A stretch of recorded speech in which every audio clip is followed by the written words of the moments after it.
Welcome students, my name is Vivekshil Yadav और thermodynamics के lecture में मैं एक बार और आपके सामने आया हूँ। अभी तक हमने जो प्रीवियस लेक्चर्स में हमने first law of thermodynamics, work and heat interaction, ठीक है, ये सब चीज़ें हमने पढ़ ली है। तो आज पिछले लेक्चर में जब मैंने फर्स्ट लॉ ऑफ थर्मोडायनेमिक्स हमने वेरियस फ्लो सिस्टम्स के लिए देखा था कि क्या क्या उसके लिए इक्वेशन आती है। तो आज का जो लेक्चर है, आज के लेक्चर में हम लोग उसकी एप्लीकेशन पार्ट पे जाने वाले हैं। ठीक है, तो एप्लीकेशन क्या, फर्स्ट लॉ हम अब अप्लाई करेंगे किसमें, स्टडी फ्लो एनर्जी इक्वेशन निकालेंगे हम using first law of thermodynamics. Okay, तो उसे जानने से पहले ठीक है, आपको ये जानना बहुत ज़रूरी है कि what is this study flow. ठीक है, ये स्टडी फ्लो क्या होता है ना। तो स्टडी फ्लो बेसिकली आपका क्या होता है, जब आपकी प्रॉपर्टीज़, ठीक है, प्रॉपर्टीज़ मींस जो भी आपकी थर्मोडायनेमिकली प्रॉपर्टीज़ हैं like pressure, volume, velocity, internal energy, ये सब अगर ये आपका टेम्परेचर के साथ, ठीक है, वेरी नहीं करते, ठीक है, does not very with the temperature, तो उस तरीके के फ्लो को हम लोग क्या बोलते हैं, then the flow is known as study flow. ठीक है, तो वही स्टडी फ्लो होता है। ठीक है, तो होप आपको ये स्टडी फ्लो समझ में आ गया होगा कि स्टडी फ्लो क्या होता है, जब आपकी प्रॉपर्टीज़ टाइम के रिस्पेक्ट में वेरी ना करें। ठीक है, तो उसको हम क्या बोल देते हैं, स्टडी फ्लो बोल देते हैं। तो आज हम स्टडी फ्लो एनर्जी इक्वेशन को डिराइव करने वाले हैं। ठीक है, तो ये मैंने आपके लिए एक फिगर ड्रॉ करके रखी है पहले से ही। ठीक है, यहाँ से ये आपकी क्या है, दिस इज़ द इनलेट और ये दिस इज़ द आउटलेट। ठीक है, इनलेट पे जो मैंने प्रॉपर्टीज़ ली हैं वो P1, U1, V1, T1 और C1। ठीक है, आउटलेट पे P2, U2, V2, ये सब चीज़ें मैंने यहाँ पे बता रखी हैं। P1 क्या है आपका प्रेशर एट इनलेट, U1 क्या है इंटरनल एनर्जी, V1 क्या है, V1 इज़ स्पेसिफिक वॉल्यूम, ठीक है, T1 is the temperature at inlet and C1 is the velocity at inlet. ठीक है, तो यहाँ से कुछ मास फ्लो आएगा, यहाँ से कुछ आउटलेट हो रहा होगा। ठीक है, ये आपका कोई एक सिस्टम है, ओपन सिस्टम हमने मान रखा है। ठीक है, जिसमें से मास यहाँ पे क्या हो रहा है, आपका मास का इनलेट हो रहा है और यहाँ से मास आपका क्या जा रहा है, आउटलेट, मतलब फ्लो हो रहा है। तो क्या है भाई, ओपन सिस्टम बोलते हैं ना वैसे में, जब आपका क्या हो, आपका मास इन हो रहा हो और आउट हो रहा हो, है ना, और एनर्जी का भी इंट्रैक्शन हो रहा हो, तो उस टाइप के सिस्टम को क्या बोलते हैं, हम ओपन सिस्टम बोलते हैं। तो ये it is a example of open system. ठीक है, ये मैंने यहाँ पे टर्म्स को डिफाइन किया है, जैसे P1, P2 क्या माना है, प्रेशर माना है इनलेट पे और आउटलेट पे। ठीक है, यूनिट क्या होती है इसकी, न्यूटन पर मीटर स्क्वायर। देन ये V1 and V2 is the specific volume of substance eight inlet and outlet. ठीक है, और इसकी यूनिट मीटर के ऊपर kg, क्योंकि क्या है ये भाई स्पेसिफिक है ना, स्पेसिफिक वॉल्यूम ले रहे हैं। C1 and C2 is the velocity of substance eight inlet and outlet and U1 and U2 क्या लिया है मैंने, इंटरनल एनर्जी ली है इन जूल्स। ठीक है, Z1 Z2 क्या लिया मैंने, एक डेटम मान लिया। ठीक है, मतलब एक रेफरेंस पॉइंट मान लिया और रेफरेंस पॉइंट से इस इनलेट की वो ले ली मैंने डिस्टेंस, ये कितने हाइट पे है, Z1 पे, और आउटलेट जो है वो कितनी हाइट पे है, Z2 पे। तो ये Z1 Z2 क्या है, this is the datum height in metres. ठीक है, अच्छा, तो अब हम क्या करेंगे कि स्टडी फ्लो देखेंगे कि स्टडी फ्लो का क्या मतलब होता है। अगर इस फिगर से देखें तो स्टडी फ्लो इसमें, इस सिस्टम में तभी होगा जब जितना आपका मास इन हो रहा है उतना ही आपका क्या चला जाए, बाहर चला जाए। तो उस केस को हम क्या बोलेंगे, मतलब मास आपका कांस्टेंट रहना चाहिए। ठीक है, ये जो m इन है, this m inlet should be equal to m outlet for study flow. ठीक है, जितना आपका m मास इनलेट हो रहा है उतना ही आपका मास अगर आउट पे जा रहा है तो वो स्टडी फ्लो कंडीशन में आ जाता है। दूसरी चीज़, अब हम क्या करते हैं, इस सिस्टम में क्या लगाते हैं, फर्स्ट लॉ ऑफ थर्मोडायनेमिक्स लगाते हैं। ठीक है, तो फर्स्ट लॉ ऑफ थर्मोडायनेमिक्स के लिए मैंने आपको बताया था क्या होता है। फर्स्ट लॉ ऑफ थर्मोडायनेमिक्स क्या बोलता है, energy neither be created nor be destroy but it can be transfer from one form to another, है ना, ये वाला पढ़ा था। और एक हमने पढ़ा था कि जो जितनी भी आपकी एनर्जी है इनलेट पे वो शुड बी इक्वल टू क्या होनी चाहिए, आउटलेट के इक्वल होनी चाहिए। तो अकॉर्डिंग टू फर्स्ट लॉ, ये जो मैंने यहाँ पे लिखा है, energy at inlet should be equal to energy at outlet, ये होनी चाहिए। अच्छा, अब हम देख लेते हैं भाई इनलेट पे कौन कौन सी एनर्जी है, आउटलेट पे कौन कौन सी एनर्जी आएंगी, उन दोनों को इक्वेट कर लेंगे और वहाँ से फिर हम अपनी एक कॉमन जनरलाइज्ड इक्वेशन निकालेंगे। अच्छा, ठीक है, तो चलते हैं आगे।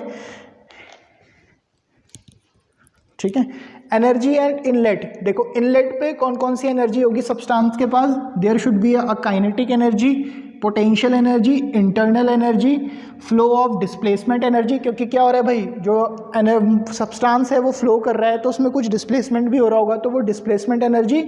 और क्या है भाई, देखो कोई भी सब्सटेंस है तो उसमें कुछ ना कुछ आप हीट सप्लाई कर रहे होंगे या फिर उससे वर्क आउटपुट मिल रहा होगा, है ना। तो मैंने यहाँ पे क्या ले लिया, इनलेट पे आपने क्या किया, कुछ Q amount of heat supplied करी, ठीक है। तो इनलेट के लिए मैं यहाँ पे इक्वेशन लिख रहा हूँ, है ना। काइनेटिक एनर्जी कितनी होती है भाई, हाफ m, वेलोसिटी हमने c1 ली है, half m c1 square by 1000, ठीक है। क्योंकि हम जो ये सब चीज़ निकाल रहे हैं किसमें, अभी किलो जूल में निकाल रहे हैं, तो इसे 1000 से डिवाइड कर देते हैं।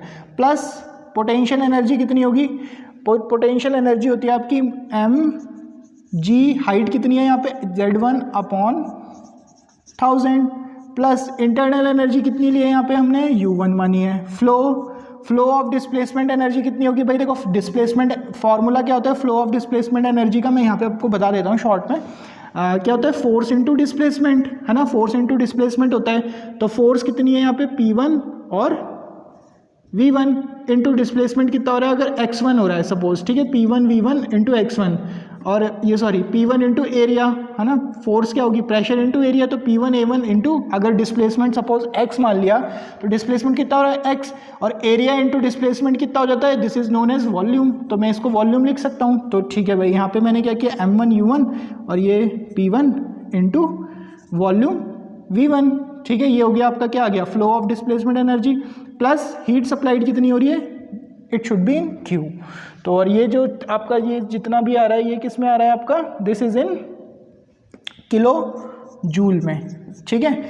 पूरी जो इक्वेशन है हमने वो किस में बनाई है, किलो जूल में बनाई है। अब आ जाते हैं भाई आउटलेट पे। आउटलेट को मैंने E2 से, एनर्जी एट आउटलेट, वहाँ पे भी सेम क्या होगी भाई, काइनेटिक एनर्जी आउटलेट पे, पोटेंशियल एनर्जी आउटलेट पे, इंटरनल एनर्जी आउटलेट पे, फ्लो वर्क, यहाँ मैं इसको फ्लो वर्क से बोल देते हैं ना, फ्लो वर्क आउटलेट पे, ठीक है।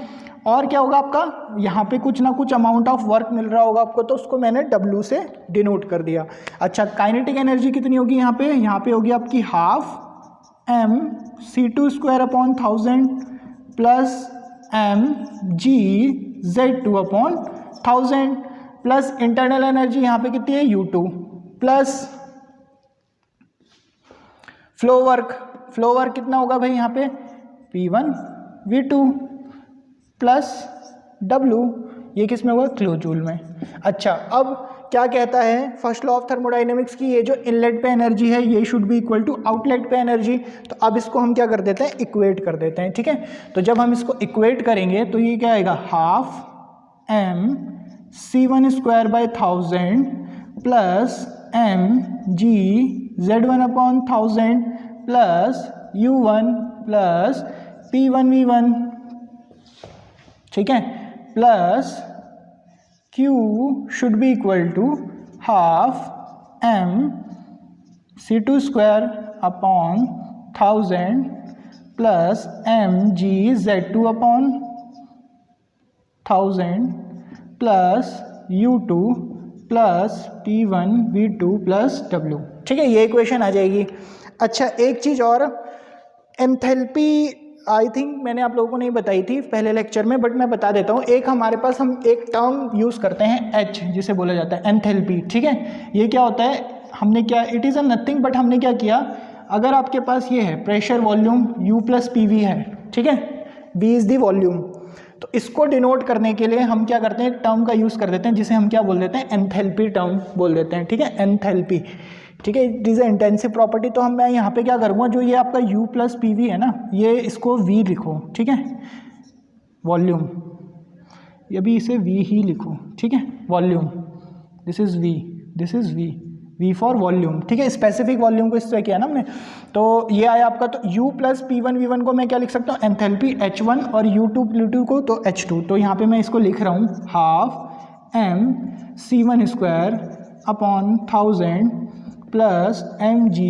z2 अपॉन 1000 प्लस ये कैपिटल H1 आ जाएगा यहाँ पे, plus Q should be equal to half m c2 square upon 1000 plus mgz2/1000 plus h2 plus w in kilo joule. ठीक है, जो इक्वेशन है किस में है, किलो जूल में है। ओके, तो अब इसके बाद देखिए अब क्या करना है आपको, अगर आपको क्या करना है इसे पर केजी मतलब पर यूनिट मास में अगर इस इक्वेशन को कन्वर्ट करना है तो इसे पर यूनिट मास में क्या करेंगे, हम इसको दोनों तरफ क्या करेंगे, मास से डिवाइड कर देंगे। ठीक है, मास से जब हम इसे डिवाइड करेंगे तो जो हमारी इक्वेशन है वो कुछ इस तरीके से आ जाएगी। ठीक है, मास से इसे डिवाइड कर दो, डिवाइड बाय मास, तो ये क्या आ जाएगी आपकी हाफ।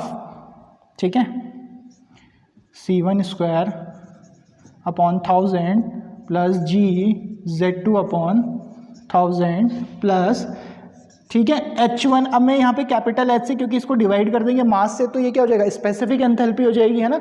स्पेसिफिक कोई भी टर्म अगर आपकी स्पेसिफिक में लेते हो, मतलब अगर आप किसी को मास जैसे वॉल्यूम हो गया, अगर आप कहीं भी स्पेसिफिक को हम किससे डिनोट करते हैं, स्मॉल लेटर से डिनोट करते हैं। ठीक है, तो इसीलिए मैंने इसको स्मॉल से डिनोट किया, तो स्मॉल से समझ जाना कि ये क्या है, this is a specific enthalpy, मतलब इसमें हमने मास का डिवाइड किया है। ओके, प्लस Q1, ठीक है, स्पेसिफिक हीट ट्रांसफर कर रहे हैं तो Q should be equal to, यह आ जाएगा आपका half C2 square upon 1000 plus mgz2, sorry m नहीं आएगा ना, हमने मास से तो डिवाइड कर दिया है, 1000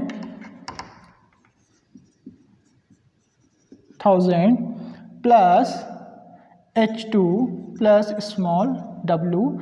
अब जो इसकी यूनिट हो जाएगी वो क्या हो जाएगी, किलो जूल पर केजी में। ठीक है, तो ये आपकी क्या होती है, this is the generalized equation of steady flow energy equation in kilo joule per kg. आप यूनिट का बहुत ध्यान रखेंगे कि क्वेश्चन में आपको आंसर किस में निकालना है। अगर वो सिर्फ किलो जूल में आंसर पूछ रहा होगा तो आप ये वाली इक्वेशन का यूज़ करेंगे, और अगर आपसे उसने किलो जूल पर केजी में कुछ भी आपको पूछा है या क्वेश्चन में जो दिया है मास फ्लो रेट में पर यूनिट केजी में आपको गिवन है, तो आप फिर ये वाली इक्वेशन का यूज़ करेंगे। ठीक है, तो दोनों इक्वेशन एप्लीकेबल है आपकी, और ये दोनों ही इक्वेशन आपकी स्टडी फ्लो एनर्जी इक्वेशन कहलाती है। ठीक है, तो ये थी आपकी स्टडी फ्लो एनर्जी इक्वेशन।